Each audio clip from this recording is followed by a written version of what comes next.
Alors, on va y aller avec la lecture de l'Évangile de Luc, chapitre 1, verset 18.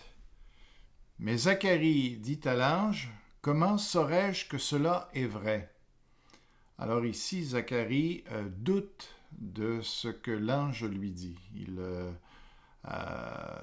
Il n'y croit pas vraiment et il voudrait avoir probablement une sorte de preuve pour confirmer ce que l'ange lui disait. Maintenant, c'était clair que l'ange n'avait pas besoin de prouver quoi que ce soit, étant donné que déjà la manière qu'il était dans sa révélation montrait qu'il s'agissait de quelque chose de surnaturel, donc qui était fiable parce que Dieu ne ment pas. Alors, on va voir ce qui se passe par la suite.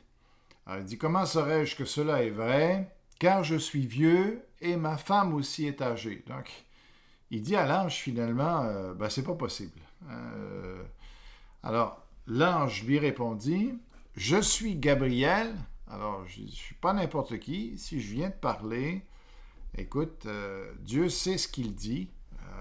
Je me tiens devant Dieu pour le servir. Alors là, Zacharie était en train de douter de Dieu carrément. Il m'a envoyé pour te parler et t'apporter cette bonne nouvelle. Alors, ici, il va y avoir des conséquences de l'attitude de Zacharie. Mais tu n'as pas cru à mes paroles. Ce qui est important quand Dieu parle, il faut croire, parce que Dieu ne ment pas et il sait toutes choses. Donc, quand il dit une chose, on peut prendre ça au sérieux. Et comme on dit, pour du cash. Mais tu n'as pas cru à mes paroles qui se réaliseront pourtant au moment voulu. Donc, ici, il fait partie du plan de Dieu de donner Jean-Baptiste pour le salut de l'humanité. Ce n'est pas Jean-Baptiste qui va amener le salut, mais il va préparer la venue de Jésus, donc le salut. Alors, ici, même si les hommes font obstacle à Dieu, Dieu va quand même faire son plan. Ce n'est pas toujours comme ça, mais quand il s'agit de moments qui sont cruciaux pour le plan du salut de l'humanité, Dieu ne peut pas que se reposer sur la fidélité des hommes. Alors ici, on voit que d'une façon souveraine, Dieu, mais lui, il va subir les conséquences de ne pas avoir fait confiance à Dieu. Alors il dit, c'est pourquoi tu vas devenir muet, tu seras incapable de parler jusqu'au jour où ces événements se produiront. Donc, alors il voulait un signe, une preuve.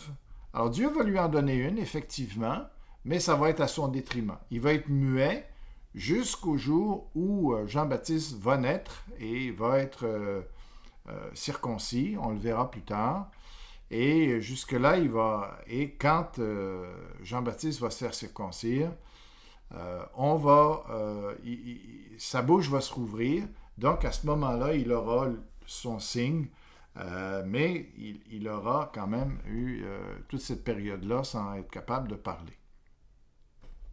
Pendant ce temps, les fidèles attendaient Zacharie et s'étonnaient qu'il reste si longtemps à l'intérieur du sanctuaire. Il faut comprendre que la sainteté de Dieu, quand on est dans sa présence, il y avait toujours un risque que le sacrificateur, s'il n'était pas en règle avec Dieu, s'il n'avait pas fait les choses comme il faut, qu'il tombe mort, littéralement.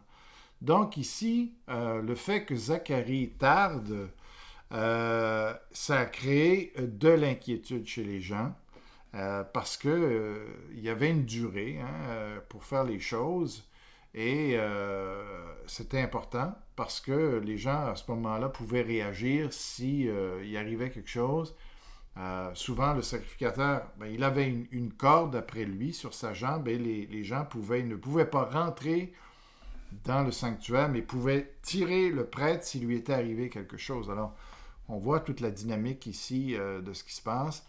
Mais quand il sortit, il ne put leur parler et les gens comprirent qu'il avait eu une vision dans le sanctuaire. Soit qu'il était hébété parce qu'il était encore sous le choc de la vision, même s'il n'était pas muet, mais juste le fait d'être tellement concentré sur ce qu'il a vu parce que c'était frappant, Alors, ça peut expliquer qu'il n'est même pas capable de parler, mais dans ce cas-ci, il est muet en plus que ça.